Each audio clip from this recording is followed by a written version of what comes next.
Hello, my name is Daniel Hodab, and we are the facilitators of the Law of One Europe Telegram group. And we have the first session in the wonderful new year 2025. And we are very happy to welcome again our host, Gabriel Lugo. Hi, Gabriel.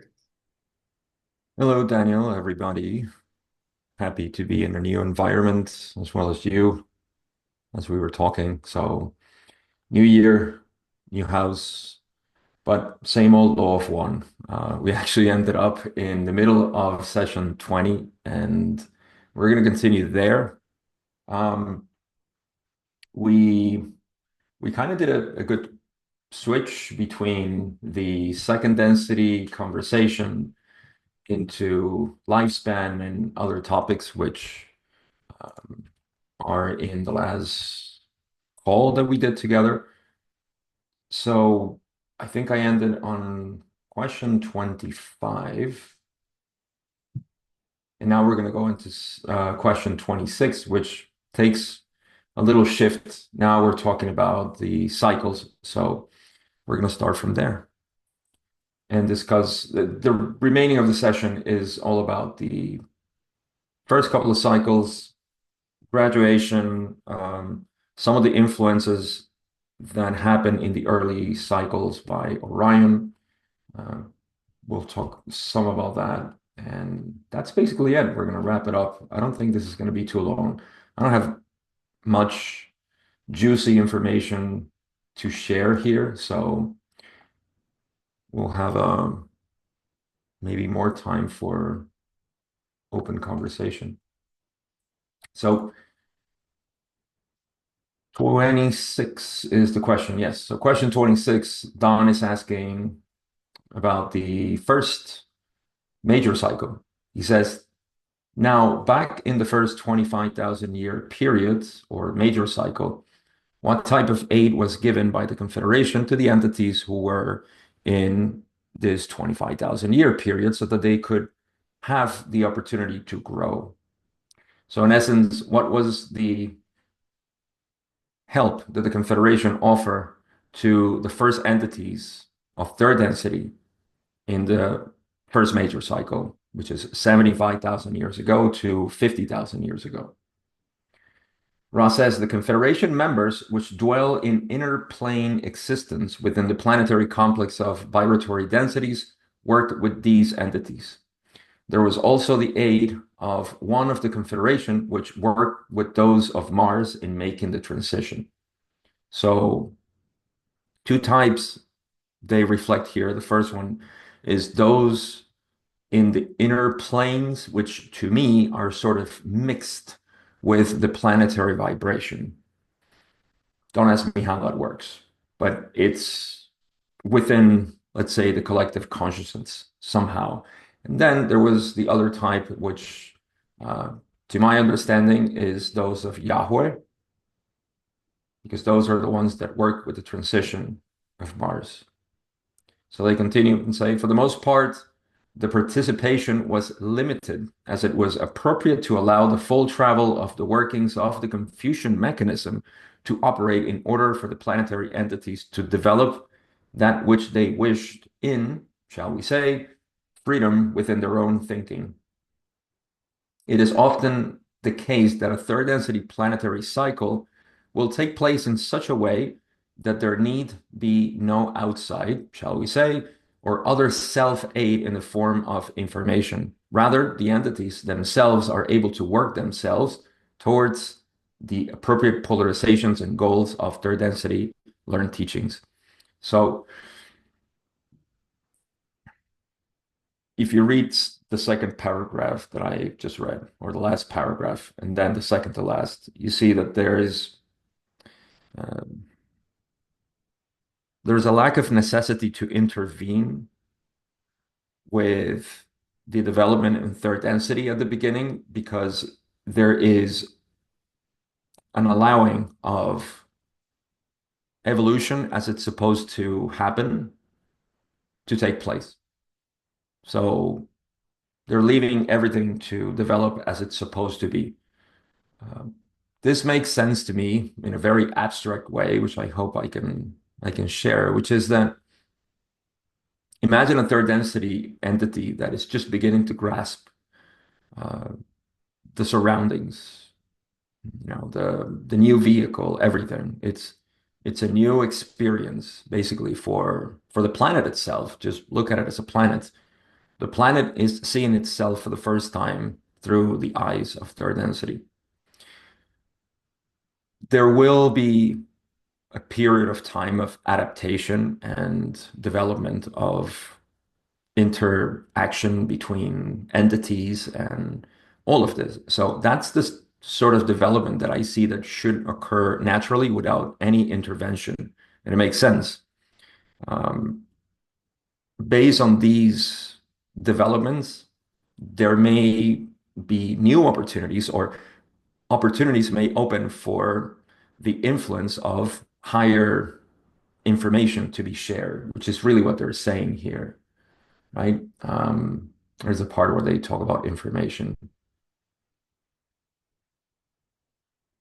Yes, there need be no outside information, in essence, or other self-aid in the form of information, because they are informing or forming themselves at that point. So that's how I see it. It's just a development of the collective consciousness, and that affects obviously every entity on the planet in one way or another. So that's why I see, the entities in inner planes, even playing a small role here, because there's not many that avenues through which to, I don't want to say help, just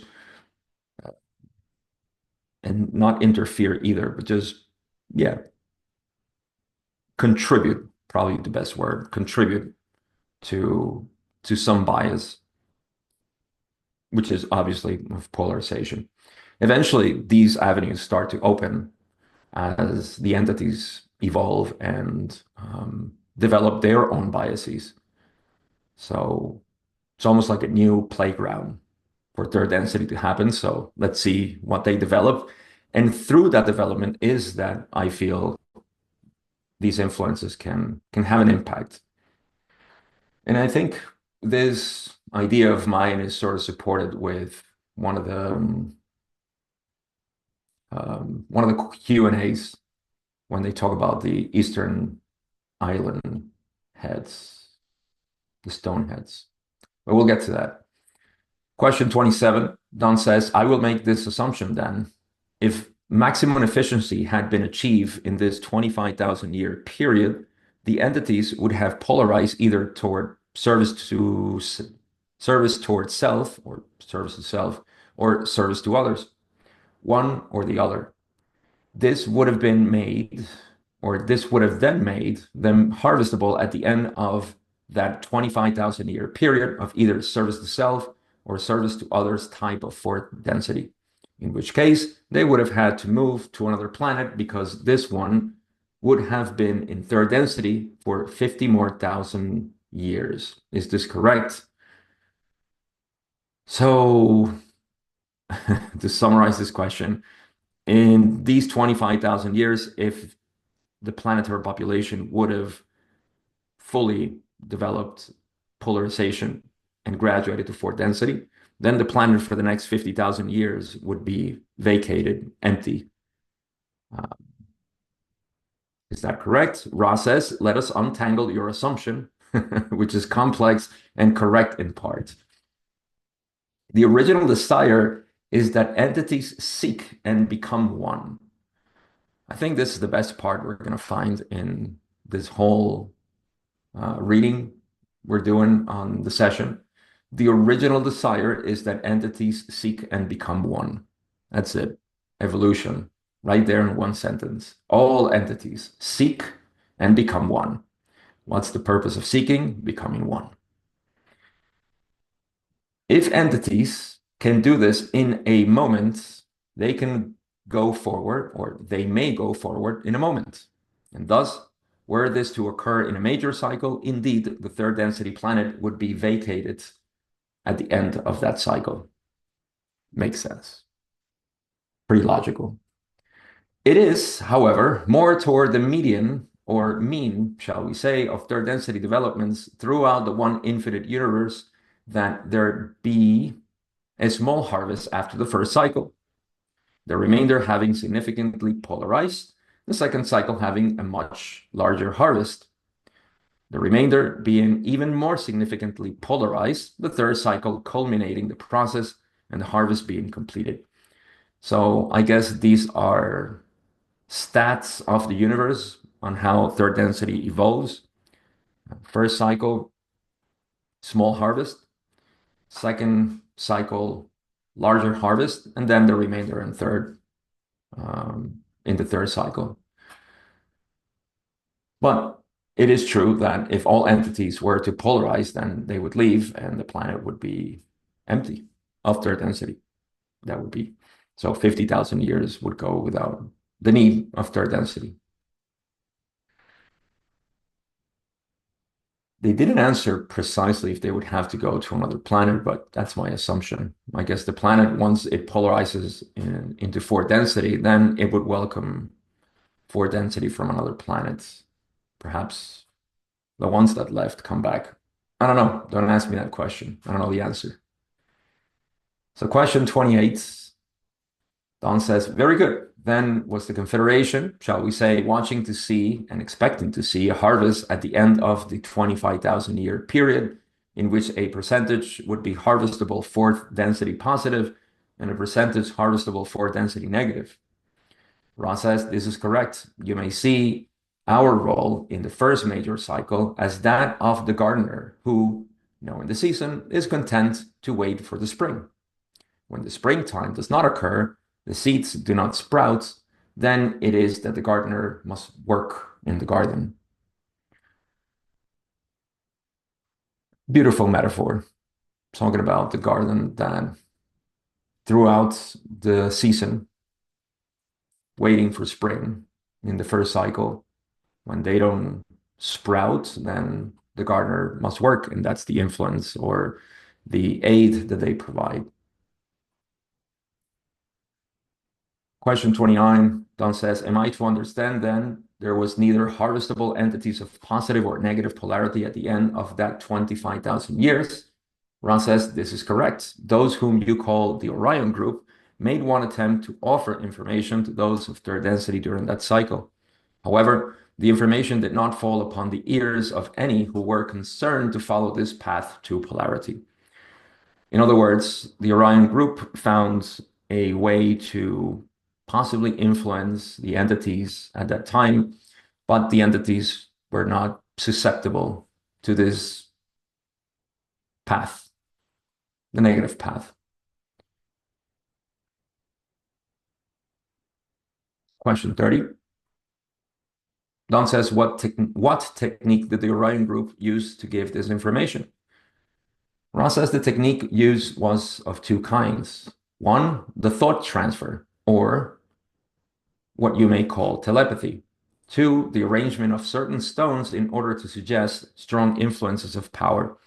This being those of statues and of rock formations in your Pacific areas, as you now call them, and to an extent in your Central American regions, as you understand them. So obviously that has changed slightly over time and quite a bit depending on what we're looking at. But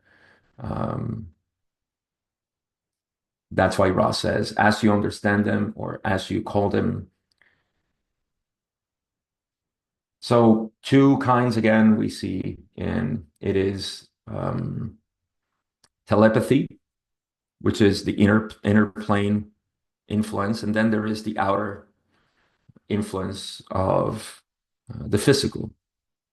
And we'll see more of the physical now because Don, in the next question, kind of nails it when he says, are you speaking in part of the stoneheads of Eastern Island? Ross says, this is correct. In the next question, he says, how would such stoneheads influence a people to take the path of service to self? Ross says, picture, if you will, the entities living in such a way that their mind, body, spirit complexes are at what seems to be the mercy of forces which they cannot control.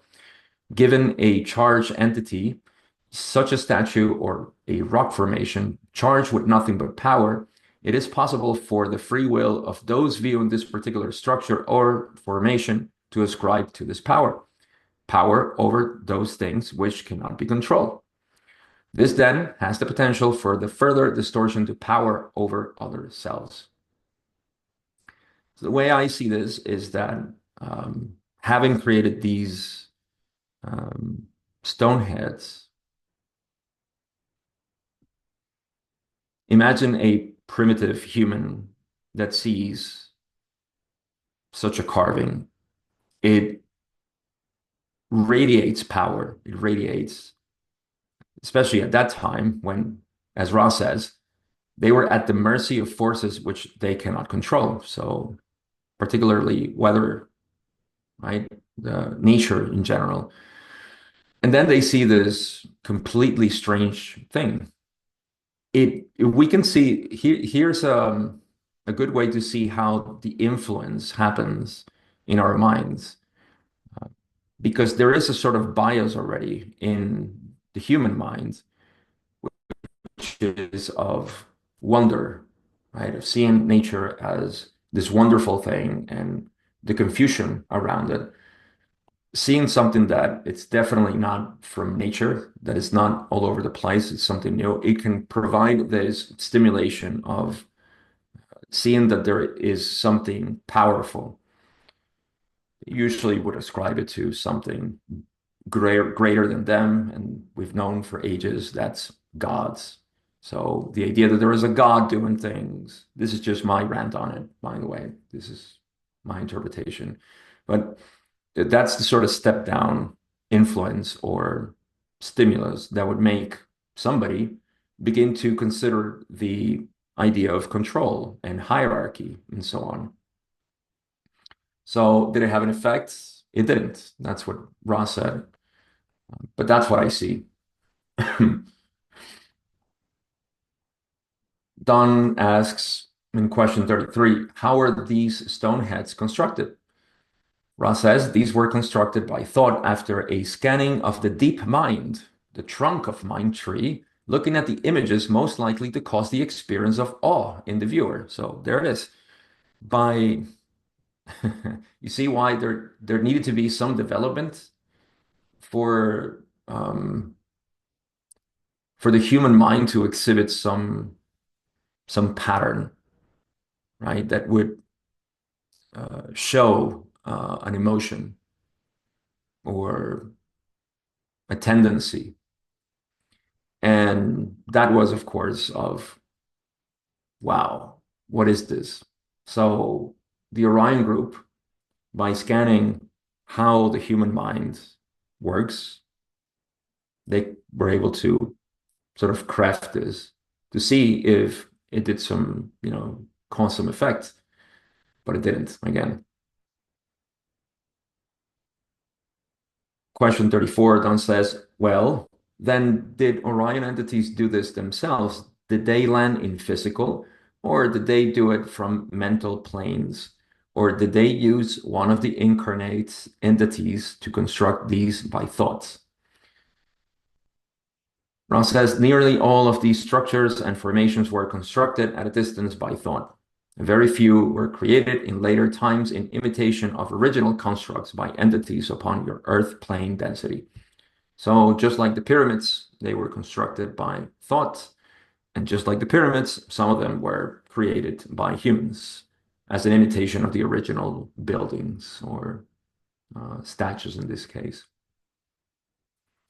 Question 35. Don says, what density Orion entity did the creation of these heads? Did the creation of these heads? So from which density? Ra says the fourth density, the density of love or understanding, was the density of the particular entity which offered this possibility to those of your first major cycle. Different from Ra, sixth density, building the pyramids, fourth density created this.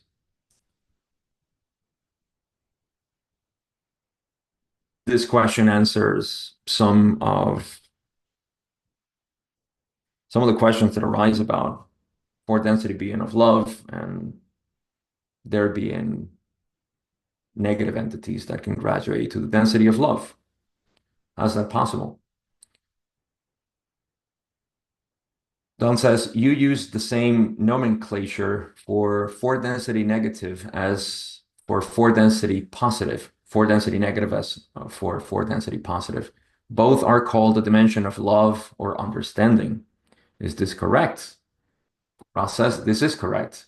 Love and understanding, whether it be of self or of self towards other self, is one. So we get again the answer that is it's all about love and it doesn't matter where it is directed. We're not talking about second density, but I need to pause for a second because my second density dog just started tearing something in my room. Hey. Oh, oh.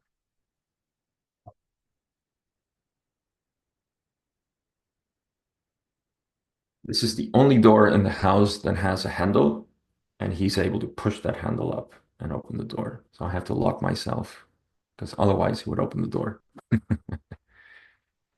So, yeah, love and understanding it's not reserved for positive entities, but also for negatives. You can love yourself 95% and be in fourth density. Just the nature of the metaphysics of reality. Question 37, Don says, now, what was the approximate date in years past of the construction of these heads? Ross says this approximately was 60,000, so 60,000 years in the past time space of your continuum. What structures were built in South America? Ross says in this location were fashioned some characteristic statues, some formations of what you call rock and some formations involving rock and earth. So basically the same thing, the same type of formations.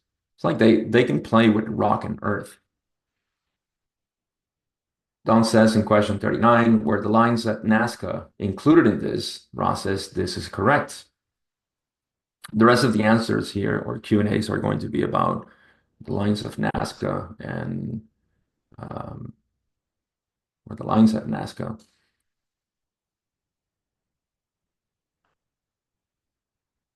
And some interesting insight as to the changes on Earth.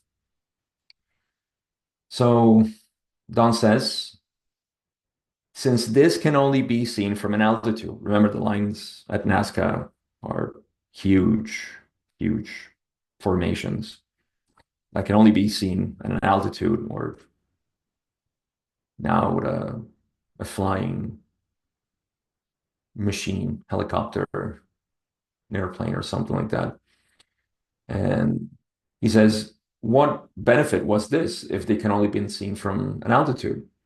Ross says the formations were of benefit because charged with energy of power. They didn't catch Don's question quite well. Again, this charging of energy of power is the same as the stone heads, which is, they're supposed to inspire this awe in the viewer, whoever's watching them or seeing them, and promote, hopefully, that orientation. Don says in question 41, I'm a little confused. These lines at Nazca are hardly understandable for an entity walking on the surface. He cannot see anything but a disruption of the surface. However, if you go up to a high altitude, you can see the patterns. How was it of benefit to the entities walking on the surface? Ross says, at the remove of the amount of time-space, which is now your present, it is difficult to perceive that at the time-space 60,000 years ago, the Earth was formed in such a way as to be visibly arranged in powerful structural designs from the vantage point of distant hills. So the topography of the Earth was obviously different. And so they were displayed in a very nice place for the formation of the Earth at that time. Question 42, Don says, in other words, at that time there were hills overlooking these lines. Ross says this will be the final full question of this session. The entire smoothness, as you see this area now, was built up in many places in hills. The time-space continuum has proceeded with wind and weather, as you would say, to erode to a great extent both the somewhat formidable structures of Earth designed at that time and the nature of the surrounding countryside.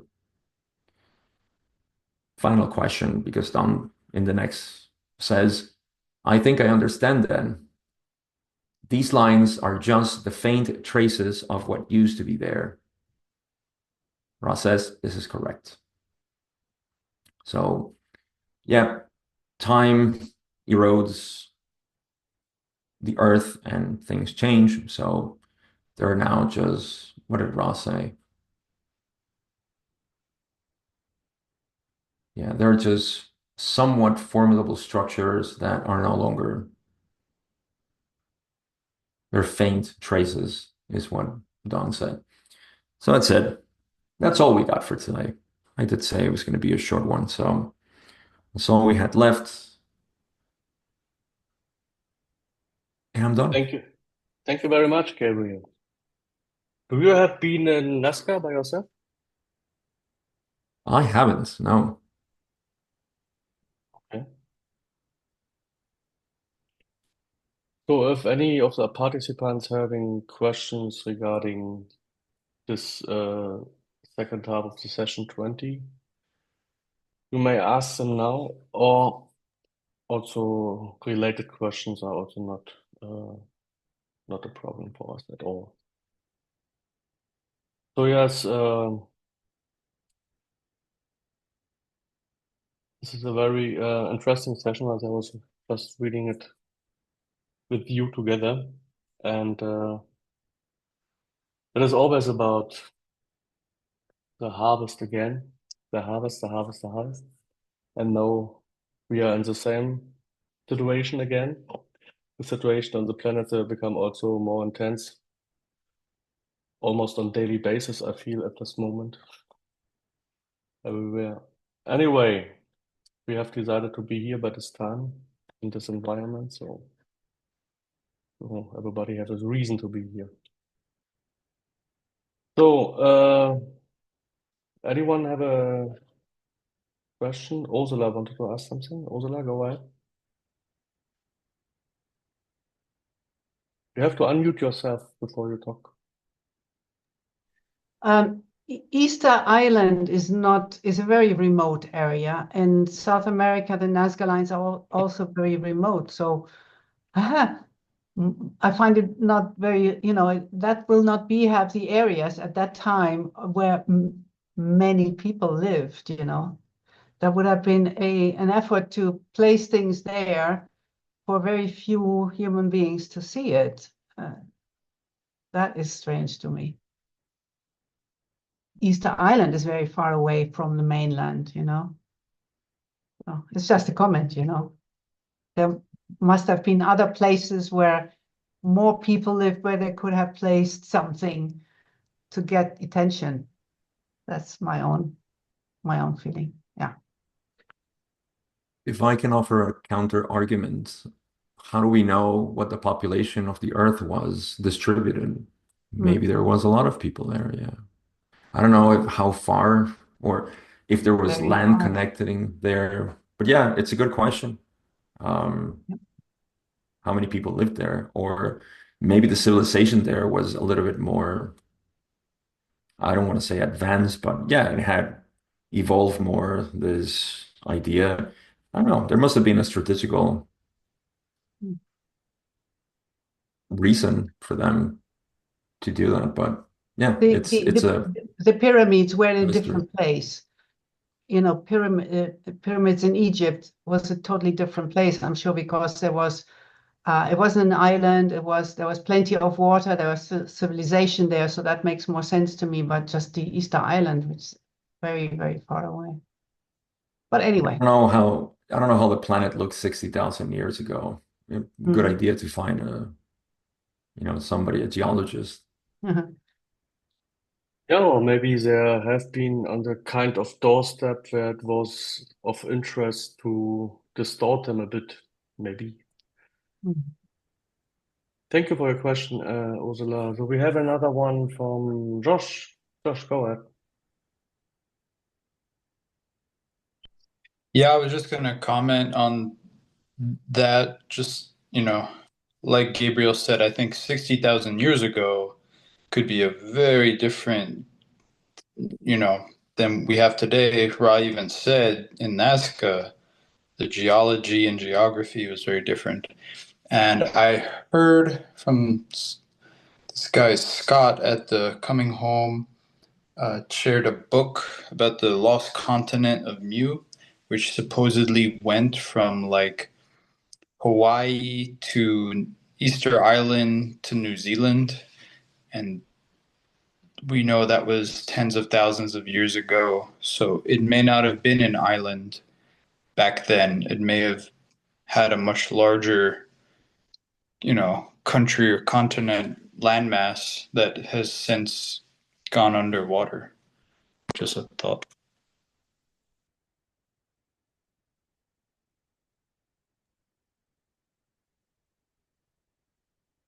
Yes, it's quite possible because I think the surface of the planet was changing a lot after each catalyst which was appearing in this time.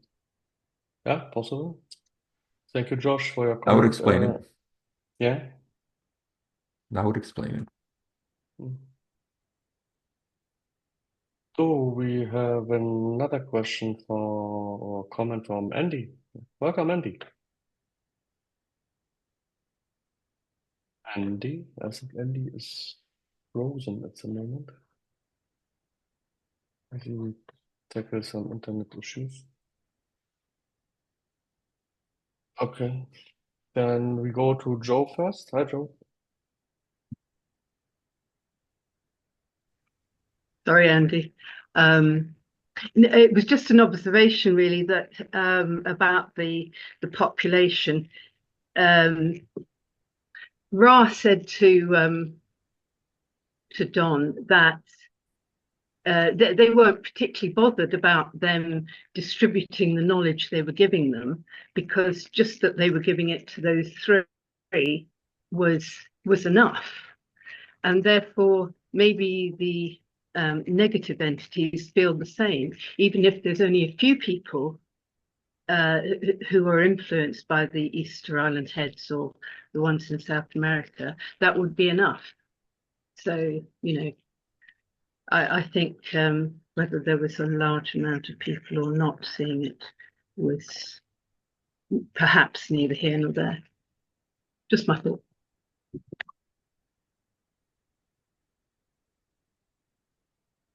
Yeah, I actually feel that, especially that aligns a lot with the view that if at that time the collective consciousness was just forming, any sort of influence everywhere or anywhere could contribute to a collective bias. And the more you put tokens on one path, then the more it's going to reflect everywhere else. So, but yeah, it's a good point. I agree.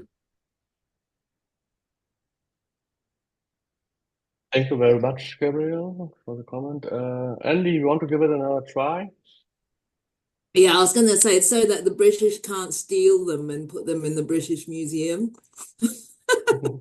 But am I frozen again? No, you are good. You're fine. Bugger. Now She is you are frozen frozen. now.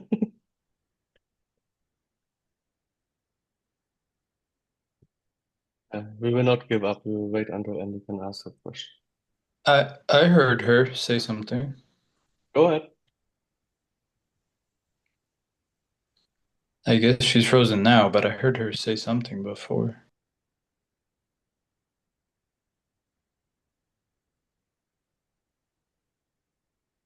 I don't see her at the moment. So the screen is black on my display. Anyway, so Joe, you wanted to say something?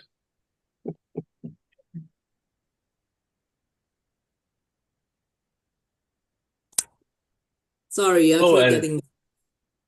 Go ahead, Andy. Yeah, there's like I live in southwest England where there's a lot of stone structures. Like Stonehenge is a famous one, but it's one of there's hundreds and hundreds of them everywhere actually, and they're all in places that are really difficult to get to.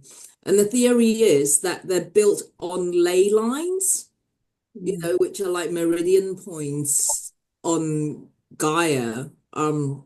And the other thing is there's a possibility that this it's the same reason why a lot of like sages and teachers, they go to very remote places to sustain their practice and their beingness, like forests and mountains and caves, so that it's only the people who really want the teachings and that energy that who will make the effort to go there and receive it. Um, because there are in certain esoteric schools, there is a belief that there's like negative karma associated to with giving your teachings to people who are not ready to receive them. And yeah, and that like you should wait for people to come to you. So that might be, I really don't know, but I'm just like throwing out hypotheses.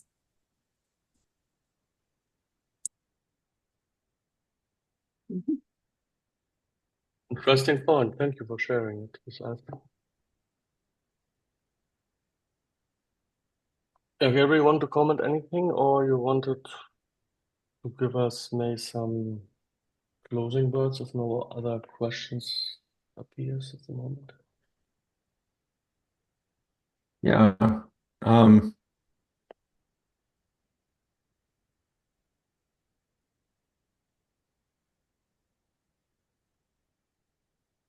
if there's something that comes up for me from reading this last part of session 20,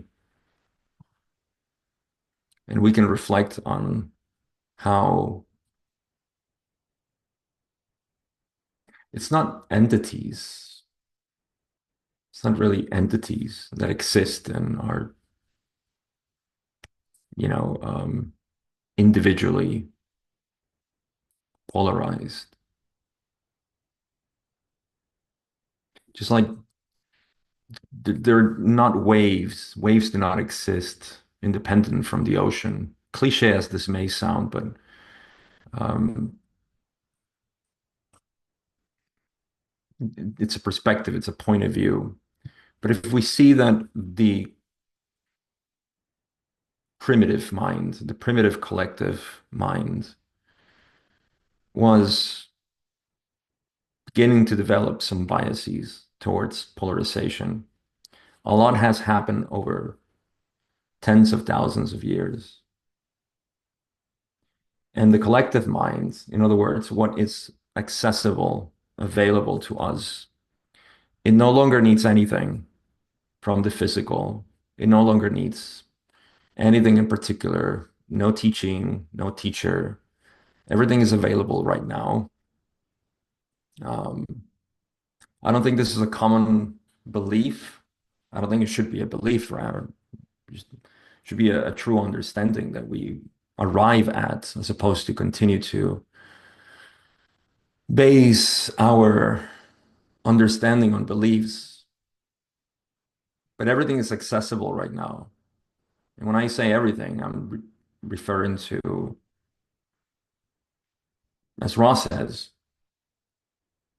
the original desire is for entities to seek and become one. It's not going to happen through some mentation and some reflection, but rather through some deep, profound self-inquiry. So all of that is the past. All of that is archaic work that was supposed to help humanity. It's no longer needed. None of that. The mind is already formed, well formed. Many things, depending on how deep you want to go into philosophy and metaphysics, which is not really important or necessary, but